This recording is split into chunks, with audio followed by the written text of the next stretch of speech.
आज पुन्हा एकदा नळाला पिवळं पिवळं पाणी आलेलं आहे, छान प्रकारच्या पद्धतीचं पाणी आलेलं आहे, काय सांगा? आज सकाळी केशवनगरमध्ये नळाला पिवळं पाणी आलं आहे आणि अत्यंत आरोग्याला ते अपायकारक आहे असं वाटतं आहे. खरं म्हणजे महानगरपालिकेने 2 दिवसाला 4 दिवसाला पाणी सोडू अशा प्रकारचे अगोदर वक्तव्य केलेले होते.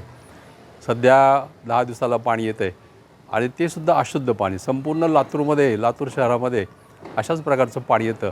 संपूर्ण लातूर शहरातील जनतेची ओरड आहे की नळाला पिवळं पाणी येतं.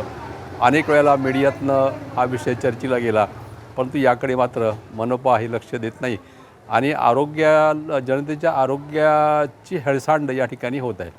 आज अत्यंत म्हणजे उन्हाळा आहे. म्हणजे उन्हाळा असल्यामुळे तहान भरपूर लागते आणि लोक या प्रकारचं दूषित पाणी पिऊन आजारी पडत आहेत. आज दवाखान्यामध्ये या प्रकारच्या आजाराची म्हणजे ज्यामध्ये ताप आहे, उलट्या, जुलाब अशा प्रकारच्या रोगांची लागण असलेले अनेक लोक दवाखान्यामध्ये दाखल झालेले आहेत. तरीसुद्धा याकडे दुर्लक्ष होतं आहे. आज केशवनगरमध्ये अशाच प्रकारचं पाणी आलं, 10 दिवसानंतर पाणी आलं आणि ते सुद्धा पिवळं पाणी की जे आपण पिऊ शकत नाहीत. त्यामुळे नागरिक जनता हैराण आहे, त्रस्त आहे आणि राजकर्ते मात्र किंवा महानगरपालिका प्रशासन याकडे लक्ष देत नाही.